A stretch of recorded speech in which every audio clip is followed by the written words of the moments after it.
A glass shattered the moment Amara Lawson pushed open the door to the Eastbrook VIP lounge. Every head snapped toward the source of the sound, Gregory Stone's voice, loud and mocking, filling the room like an unwanted spotlight. He stood there with a champagne flute in one hand, his other arm wrapped lazily around the waist of his new wife, Crystal. Well, look who decided to show her face, Gregory sneered, loud enough for half the lounge to hear. Amara Lawson. I thought you only flew economy these days. Crystal giggled sharply, her laughter slicing through the air like broken glass. She might cry. Her eyes skimmed Amara from head to toe, pausing on her carry-on suitcase. She still travels like a student. Cute. Amara inhaled slowly, forcing down the heat burning in her chest. She wasn't here to argue, and she wasn't here to prove anything. She only came to catch her flight. But Gregory's voice carried across the room again, louder this time. Come on, Amara, don't pretend you don't see us. He raised his flute toward her. It's been 5 years since the divorce? How's life treating you? Still doing your little consulting hustle? Amara ignored him and walked toward an empty seat near the window. But the sound of his shoes clacking against the marble followed her. He was coming closer. Don't walk away from me, he snapped. We're old friends. Well, he smirked. More like old mistakes. A murmur moved through the lounge. People pretended not to stare, but their curious glances cut deeper than any words. Amara sat down calmly, her face composed, her posture unshaken. That only irritated Gregory more. Oh, come on, don't act like you're too good to respond, he pressed. You used to be so talkative back when you needed me to pay your bills. Crystal leaned into Gregory's shoulder. Babe, she's trying to keep her dignity. Don't ruin her day. She didn't even come on a private jet, she laughed. Or a business class ticket. Amara's jaw tightened, but only briefly. Her calmness confused Crystal and began to unsettle Gregory. He tapped her suitcase with his shoe. Still carrying the same bag from when you left my house? He said. You should have taken more. Oh wait, you didn't get anything. Crystal whispered loudly, Oh my God, Greg, stop. You're embarrassing her. But the smirk on her face said she wanted the show to continue. Amara looked at them gently, almost sympathetically. Gregory, you can go back to your seat. Oh, she speaks. Gregory laughed. Still the same fake elegance. Tell me, Amara, which budget airline are you? A flight attendant approached with a respectful smile that instantly shifted the atmosphere. Ms. Lawson, your pilot just called. Your aircraft is ready whenever you are. The lounge went silent. Crystal blinked, confused. What? The attendant nodded politely. Your aircraft, ma'am. The captain asked if you wanted to depart on schedule or wait for your attorney. Gregory stared at the woman, then at Amara. What aircraft? She can't afford an aircraft. You must have the wrong person.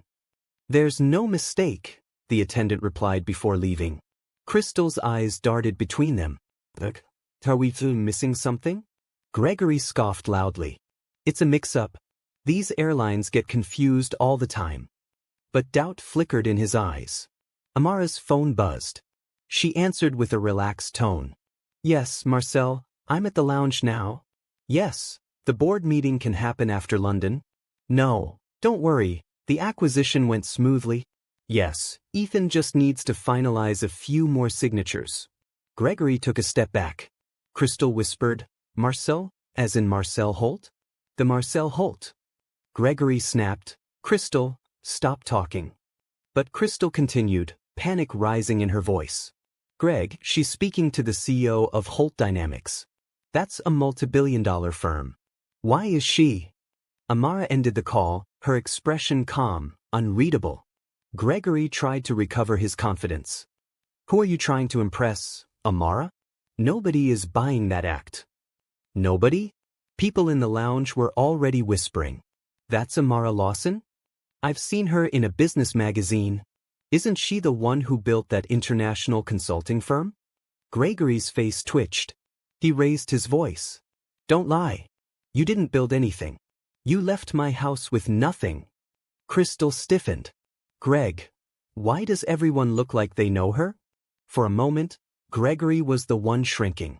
Amara leaned back in her chair and finally looked at him, not with anger, but with a surprising calm that cut deeper than rage ever could. "Gregory," she said quietly, "you really shouldn't raise your voice in public. It makes you look desperate." Gregory's face reddened instantly. "Me? Desperate? You think money changed anything? You think you won just because you bought a new suit?" Crystal hissed under her breath. "Greg, stop. People are staring." He ignored her completely. "You're still the same broke little girl I married. Nothing you do." Another voice interrupted him, deep and smooth. "Amara." Ethan Bailey entered the lounge with the posture of a man who owned every room he stepped into. People turned. Some even whispered his name. He was a high-profile corporate attorney, known globally. He came straight to Amara. "Everything is ready," Ethan said. "All assets have officially been transferred."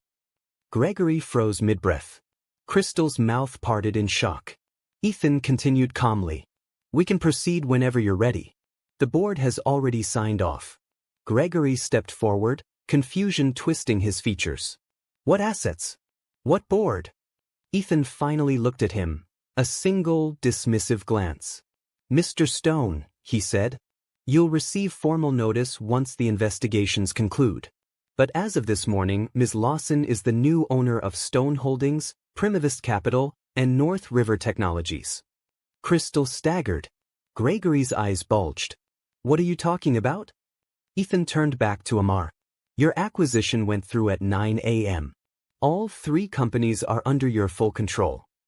No, Gregory shook his head violently. "That's impossible. Those are my companies." Ethan replied without emotion, "Not anymore." Crystal grabbed Gregory's arm. "Greg, what did you do? You told me the businesses were thriving." Gregory snapped, "Shut up, Crystal." But his voice was shaking. Crystal pulled back as if she'd touched fire. "Don't talk to me like that. You lied to me." The room watched Gregory crumble. Amara simply crossed her legs, calm as ever. Gregory turned to her, his voice cracking. "Amara, what did you do?" She looked at him with a softness that terrified him more than anger ever could. "I didn't do anything, Gregory," she said quietly. "You did." Gregory stood there trembling, staring at Amara as if seeing her for the first time in his life. His chest rose and fell in sharp, panicked breaths. Crystal kept whispering, "Greg, what is he talking about? What companies? What investigations?" But he didn't even hear her. His mind was spinning, collapsing inward. He pointed a shaking finger at Ethan. "You're lying. This is some kind of mistake. Tell him, Amara. Tell him you didn't take my companies." Amara didn't answer. She didn't need to. Ethan spoke instead, calmly, like he was explaining simple math to a confused child. "There is no mistake. Your companies have been under federal review for nearly 14 months. Fraud, unreported revenue streams, harassment lawsuits, and other activities." He paused, letting the silence fill itself. "The government put them up for structured acquisition to prevent a full collapse. Ms. Lawson acquired all assets legally." Crystal's knees buckled. She grabbed the arm of the nearest chair. "Gregory, what is he talking about? You didn't tell me any of this." Gregory's voice cracked. No, they weren't supposed to take them. They said I still had time to fix. I was working on it. He looked around the lounge as if expecting someone to jump in and say it was all a prank. No one did. Eyes were on him the way people watched a car crash, horrified but unable to look away. Amara finally spoke. "You should sit, Gregory. You look pale." Her voice wasn't mocking, but that only made it worse. He felt the weight of her calmness pressing against the chaos inside him. It was like she wasn't even trying to win, like she already had. He shook with anger. "You planned this, didn't you? You've been waiting to destroy me." Amara looked at him steadily. "I didn't destroy anything. I simply bought what you left to rot." Crystal wrapped her arms around herself. "Gregory, you lied to me. About everything. You told me you were a genius businessman. You told me you made millions." Gregory's panic switched into fury. "I did. Until she. He jabbed a finger toward Amara like the villain in a scene he didn't realize he was starring in. She ruined everything. Ethan stepped forward just enough to make Gregory flinch. Mr. Stone, I assure you, Ms. Lawson did not influence any federal investigation. Your companies were failing long before she entered the picture again.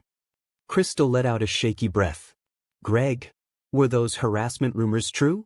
The ones you said were just people trying to get rich off you? Gregory snapped, Of course not. They were all liars.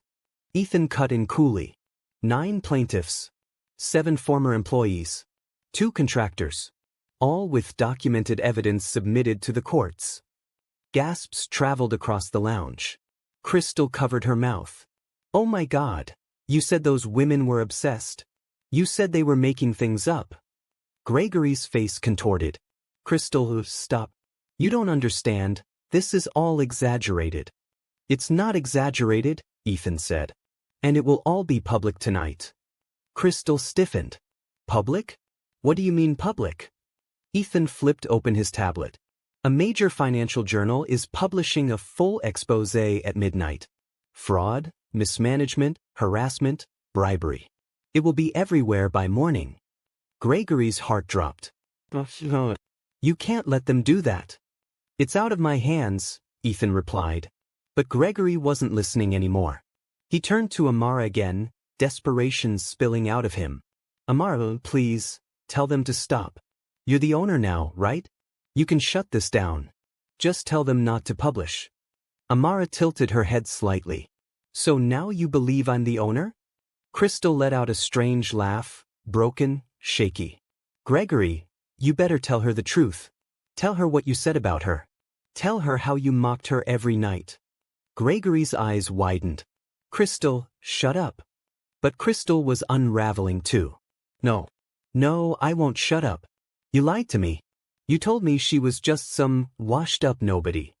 You said she was pathetic and desperate. You made me laugh at her. She looked at Amara, voice trembling. I'm sorry. Gregory glared at Crystal. Don't apologize to her. Crystal snapped. But because she's black? Because you told me she only got jobs through pity? You think I didn't hear how you really talked about her? Her voice cracked. You're disgusting. The room grew colder. Gregory's face drained of color. Crystal, stop talking. But she didn't. You used me, she whispered. You used my ignorance. You made me feel superior to her because of her skin. And now look at us. Who looks stupid now? Gregory lunged toward her, but Ethan stepped in front of him, and Gregory stumbled back. Do not touch her, Ethan warned. Gregory's shoulders shook with anger and humiliation. This isn't fair, he whispered. Everything was fine. I had money, I had companies, this wasn't supposed to happen. Amara looked at him, quiet but firm. Gregory, you built your empire on lies. It was only a matter of time before it crumbled. Gregory breathed heavily, his voice barely audible. You could have warned me. Amara blinked slowly. You never listened to me when we were married. You only heard yourself. His throat tightened. Crystal stepped away from him. I'm done, Greg. I'm not going down with you. Gregory grabbed her wrist. You can't leave me. She snatched her arm back. Watch me. She walked toward the lounge exit without looking back. Gregory stared after her like he was watching the last piece of his life float away. Then he turned to Amara, his entire body trembling. What do you want from me? Amara stood up slowly. Nothing, Gregory. I want nothing from you. But you took everything. She shook her head. No. I simply bought the ruins you left behind. You did this to yourself. Gregory's voice cracked into a whisper. Please, Ma, help me. She stared at him for a long moment. Her eyes softened, not with pity, but with understanding. You taught me something important, she said quietly. You taught me that silence can be powerful. Gregory frowned, confused. Amara continued, I won't hurt you. That's your job. I won't save you. That's your responsibility. And I won't humiliate you. You've done that all by yourself. Gregory collapsed into the nearest chair, head in his hands. People whispered around him, some shaking their heads, others whispering, "He deserves it." Amara picked up her suitcase. Ethan touched her elbow gently. "Your jet is ready." Amara nodded. Before they walked out, she turned back just once and said the last thing Gregory ever expected to hear. "I hope one day you learn what respect truly means." Then she walked away. If you're enjoying the story so far, don't forget to like this video to support more powerful storytelling. The automatic doors slid open, and the cold night air washed over Amara like a cleansing wave. She inhaled deeply, feeling the weight of the confrontation still lingering in her chest. Ethan walked beside her in silence, matching her pace without imposing. As they approached the private car waiting to take them to her jet, Ethan finally spoke. "Are you all right?" Amara nodded slowly. "I thought I would feel triumphant. But I don't." "That's because you didn't go there to win," Ethan replied. "You went there to be seen." Amara stopped walking at that. His words hit something deep inside her, something she hadn't even admitted to herself. "You think so?" Ethan turned to face her. "Gregory never saw you." "Not really. Tonight, you made him look. And in doing that, everyone else saw who you truly are." She exhaled shakily. "I didn't want revenge." "I know," he said with a soft certainty. "That's why it worked." They reached the car. A driver stepped out to open the back door for them, but before Amara entered, she glanced back toward the hotel. Through the glass entrance, she could see Gregory's silhouette still hunched over in the lounge, surrounded by whispers and judgment. He looked so small. She didn't smile. She didn't gloat. She just whispered, "It's finally over." But fate wasn't done with Gregory Stone. Not even close. Inside the lounge, Gregory sat with his phone clutched in trembling hands. The room seemed to tilt with every breath. His thoughts were a violent storm, fear, anger, shame twisting together until he couldn't tell them apart. He dialed someone. Anyone. His accountant. His lawyer. His business partner. Voicemail. Voicemail. Voicemail. Finally, someone answered. "Greg, why are you calling me?" The voice was cold. "Wary. Marcus. Thank God. Listen, I need help. They're saying Amara bought everything. They're saying the investigation." "Greg," Marcus cut in sharply, "don't call me again. The board is finished with you. Everyone is distancing themselves. You're toxic." Gregory's jaw dropped. "Marcus, you've known me for 12 years. I've known the image you sold us," Marcus corrected. "The truth? That's coming out tonight. And when it does, nobody wants to be anywhere near you. Goodbye." The line went dead. Gregory's fingers slipped, and the phone fell to the floor. He stared at it. Then he stared at the bar. Then he stared at the exit where Crystal had disappeared. Everything he had built. Everything he had claimed. Everything he had lied about. Gone. His breathing became shallow, ragged. His palms were sweating. His stomach churned with a sickening mix of dread and disbelief. A man approached, someone he vaguely recognized from the hotel staff. "Sir?" the man asked carefully. "Would you like some water?" Gregory looked up at him with wild, unfocused eyes. "Do you know who I am?" The staff member blinked. "I know you were on the guest list." Gregory slammed his palm against the table. "I'm Gregory Stone. I was worth millions." The staff member swallowed hard. "Yes, sir. But, are you all right?" Gregory froze. Those two words, "Are you all right?" hit him harder than anything Ethan or Amara had said. He realized he wasn't. He wasn't all right at all. He stood abruptly, knocking over the chair. People turned. Conversations paused. Gregory didn't care. He stumbled toward the exit like a man escaping a prison he had built himself, pushing through the hotel doors and stepping into the night. The cold air slapped him in the face, but it didn't calm him. He felt caged within his own mind. He spotted Crystal near the valet area, pacing with her phone to her ear. "Crystal," he shouted. She flinched. "Gregory, leave me alone." "Please," he begged, his voice cracking. "Don't go. Don't leave me too." She shook her head, tears in her eyes. "You lied to me from the start. I can fix this." Gregory insisted. "I'll rebuild. I'll get the companies back. I'll sue." You can't sue the truth, Crystal whispered. And you can't rebuild when you never built anything real to begin with. He grabbed her shoulders, desperate. Crystal, I need you. You're all I have left. She stared at him, her expression softening for just a moment. Just enough to show she wasn't cruel, just tired. Gregory, you never needed me. You needed an audience. He froze at that. She peeled his hands off her and whispered, goodbye, before getting into a waiting taxi. Gregory stood there alone on the pavement, watching the taillights fade into the distance. He felt hollow, like he had been scooped out from the inside. The city lights around him blurred. For the first time in his life, he felt genuinely, terrifyingly small. It was nearly midnight when he ended up wandering the streets. No plan, no destination. Just a man walking through the shadows of skyscrapers that once symbolized his dreams. He stopped when his phone vibrated. A notification. The expose was live. He clicked the link. There was his face, his scandals, his downfall, published for the entire world to see. He staggered back as if the screen had physically punched him. Cars passed, people moved around him, but he stood frozen on the sidewalk, staring at his own destruction in real time. He whispered, "This can't be happening." But it was. And every second, more people were reading it. He clicked the comments. Thousands. Dozens calling him a manipulator, a fraud, a predator, a joke.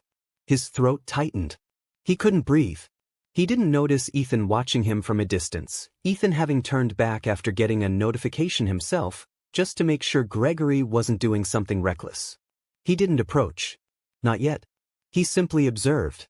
Gregory dropped to a bench and buried his face in his hands. His whole body trembled violently. He whispered to himself, over and over, "I'm ruined. I'm ruined. I'm ruined." A passing couple glanced at him, whispering, then moved on quickly. He felt like the universe was shrinking around him. Like every light was pointed at his mistakes. Like every shadow was laughing at him. He never imagined rock bottom would feel like this, lonely, cold, and so devastatingly quiet. If you're still watching, remember to subscribe so you don't miss the explosive final part of this story. The end is about to hit harder than anything so far. Amara's jet waited on the private runway, its silver body gleaming under the soft lights. The city behind her felt distant now, as if the chaos of the night belonged to another world entirely. She paused at the steps of the jet, hugging her coat a little tighter around her shoulders. Ethan stood a few feet behind her, observing her quietly. "You don't have to leave tonight," he said gently. "You've had a long day." "I just want to go home," Amara murmured. "Home will feel different tonight," Ethan replied. "You closed a chapter. A very long, painful one." She didn't respond immediately. Instead, she gazed toward the city skyline, her thoughts drifting to Gregory. Not with bitterness, not with satisfaction, just quiet recognition. The man who once controlled her self-worth now held no power over her existence. She whispered almost to herself, "I hope he doesn't break." Ethan stepped closer. "You still care." Amara sighed. "Not for him, for who I used to be. The version of me who loved him. She deserved better." Ethan's expression softened.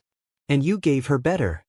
Before Amara could reply, one of her assistants approached from inside the jet, holding a tablet.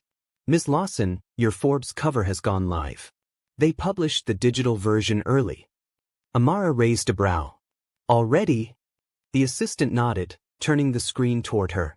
There she was, standing in front of the skyline. Powerful, composed, black excellence radiating through every line of her posture. The headline read, "From Abandoned to Unbreakable, the Rise of the Woman Who Built an Empire from Dust." Ethan exhaled sharply. "That's perfect." Amara traced her finger lightly over the screen, her heart swelling, not with pride alone, but with gratitude. For every sleepless night, every door slammed in her face, every time she was told she didn't belong, she belonged, and she had earned every inch of where she stood. "Send it to my mother," she said softly. The assistant nodded and disappeared into the jet. Amara turned back to Ethan, giving him a small smile. "I guess it's really happening." It's been happening, Ethan corrected. The world is just catching up. As she climbed the jet stairs, the night felt a little lighter. A little warmer. She didn't have to look back to know the past could no longer chase her. But across the city, Gregory was still drowning. He had finally managed to drag himself off the bench and into a cab, though he barely remembered giving directions. Now he sat in his penthouse, silent, dark, empty. The curtains were open, revealing the dizzying sprawl of the city below. His phone buzzed nonstop, but he didn't look at it. He was too busy staring at the single object he had smashed earlier, a small crystal award he once bragged about. Top Innovator of the Year plaque that he didn't actually earn but manipulated his way into receiving. Its broken pieces were scattered across the marble floor. He looked around his penthouse. Cold. Sterile. Not a home. Just a place to appear rich. When did it become like this? When did the performance become his reality? His breathing grew heavier again, panic clawing its way up his chest. He grabbed a half-empty bottle from the table, spilled more than he drank, and collapsed onto the couch. Everything hurt. Not physically, but in the way a mirror hurts when you finally see what's been staring back at you all along. He whispered the only name that made sense. Amara. He remembered the woman who used to pray for him, stand by him, encourage him even when he didn't deserve it. He remembered how she smiled when she believed he could grow, how she begged him to treat people better, how she warned him about the shortcuts he took. He had laughed in her face then. Now her voice echoed in his mind, the one saying, "Integrity is the only thing that follows you home at night." He squeezed his eyes shut, gripping the couch like he might fall off the earth. For a moment, he wished he could rewind everything. Even one day. Even 1 minute. Just long enough to say sorry. But time has never bent itself for a man's regrets. Hours passed before he gathered the courage to pick up his phone again. He scrolled through messages, board members cutting ties, investors pulling out, old acquaintances distancing themselves with rehearsed politeness. Then, at the very bottom of the list, he found her number. Amara. He hovered over it, thumb trembling. Part of him knew calling her was wrong. Selfish. Too late. But he dialed anyway, because broken men often reach for the last familiar thing left standing. The phone rang once. Twice. 3 times. Then a calm voice. "The number you have dialed is no longer in service." He stared at the screen, stunned. Amara had changed her number. Of course she had. She was building a new life. Without him. Gregory's chest tightened so sharply he had to brace himself. He felt the final thread snap, the one tying him to the illusion that she might one day look back. She wasn't looking back. She was flying forward. Far beyond anything he could ever reach now. A long, broken sound escaped him, half sob, half surrender. His tears hit the floor quietly, one after another, until the polished marble gleamed with the small, shattered reflections of a man who had lost everything except his guilt. Meanwhile, Amara sat comfortably in her jet, the cabin lights warm, the hum of the engine soothing. She gazed out the window, not at the city below but at the sky ahead. A path unmarked, unburdened. Ethan took the seat across from her. "You know," he said lightly, "most people don't rise after what you went through. They fold. They fall apart." Amara smiled faintly. "I wanted to. Many times. But you didn't," he said. "And now you're helping hundreds of women who look like you, who share your struggles. That's bigger than any revenge." She nodded. It was never about revenge. It was about becoming someone the younger me would be proud of. "And she would be," Ethan said warmly. "Anyone would be." Amara closed her eyes for a moment, letting the truth sink in. For the first time in years, her heart felt still. Quiet. The jet lifted off, rising smoothly into the night sky, carrying her toward a future she built with her own hands, brick by brick, sacrifice by sacrifice. She didn't need applause. She didn't need validation. Her life was the proof. As the city lights faded behind her, she whispered, "Thank you for everything. To every betrayal that pushed her. To every failure that sharpened her. To every door that slammed until she learned to build her own." If you enjoyed this story, don't forget to like, comment, and subscribe so more people can experience powerful stories like this. Your support truly helps this channel grow. The flight continued, steady and sure, just like her. Amara Lawson was finally free.